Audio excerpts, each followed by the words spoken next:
I am thrilled to be joined by the legendary Michael Mondavi here in beautiful Carneros. Hi, Michael. Nice to see you. Hello. It's great to be with you. Well, this is such a real treat for me. I started off introducing you as a legend. I don't use that term lightly. You really have such an amazingly rich history in the Napa Valley and in the wine culture in America. Why don't you tell us just a little bit about your background for anyone who doesn't know? Well, I had the luxury of growing up literally 200 yards from the Charles Krug Winery. And the cellar master was my babysitter, and the winery was my jungle gym. In 1966, my father and I started the Robert Mondavi Winery. We had 3 employees, my father, myself, one other, and I had the luxury of being the first winemaker for the first 8 or 9 years. And there were very few wineries in Napa Valley at that time. And we were the first new winery since repeal of Prohibition. And that was a great experience growing the Robert Mondavi Winery with my father and then later my brother and sister. What's really exciting to me now, though, is that we have developed our new winery, and we acquired this winery in 2006, and my son, daughter, and I are thrilled to be able to put the 4 generations of experience into the future. This is really a family business. So you have your whole family here working. You've got your son, your daughter, a label named after your wife. The simple thing is if you love the people that you're working with, it makes it a lot more fun and easier. And one thing I've really tried to do is make sure that each of the members of the family can express their personality.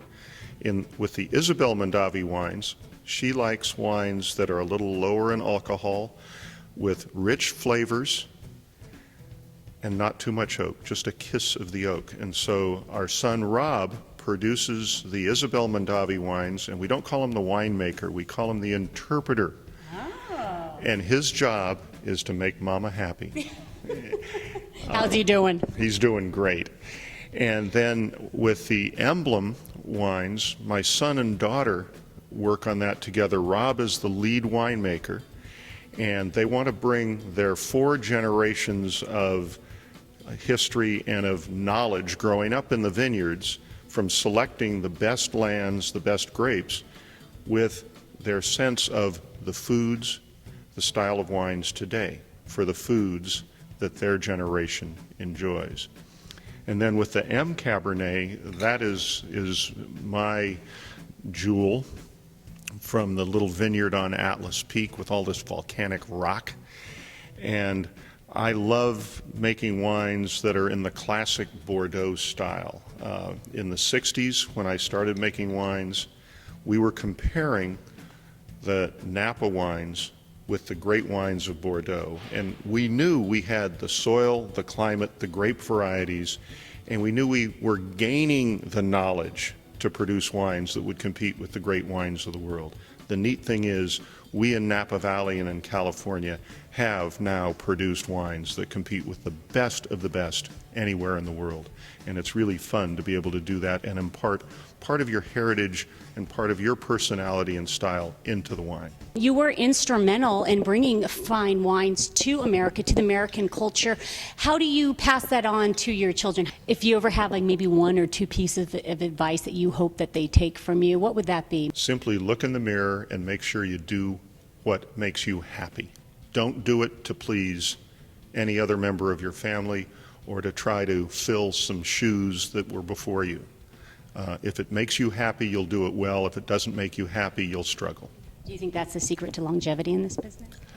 Well, also that and drinking some good red wine. Speaking of good red wine, I mean, we got it sitting right in front of us. I got to drink some. I'll have you talk, Michael. This is 100% Cabernet from our Atlas Peak Animo vineyard. Animo is Italian, and my daughter came up with the word that said, "Dad, this area, this vineyard has soul or spirit." And as a result, we named the vineyard Animo. 100% of the grapes are from that vineyard, and it's 100% Cabernet Sauvignon. When you taste it, full, rich body, but with elegance. It can't hit you. It shouldn't compete with food. It should cleanse the palate, excite the taste buds so that it says, enjoy the next bite of food or welcome back to the glass, have another sip.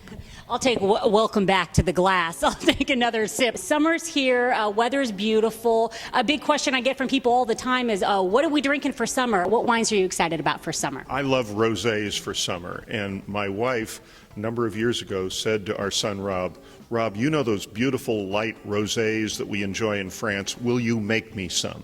A long story short is, he did, and it's called Deep Rosé of Cabernet Sauvignon.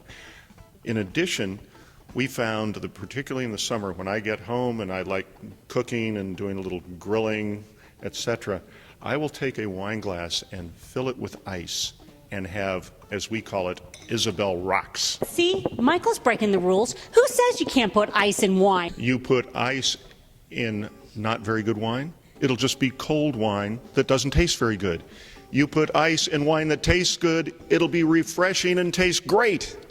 Michael, I used to put squirt in my wine in college, but hey, what do you know? That's the sangria.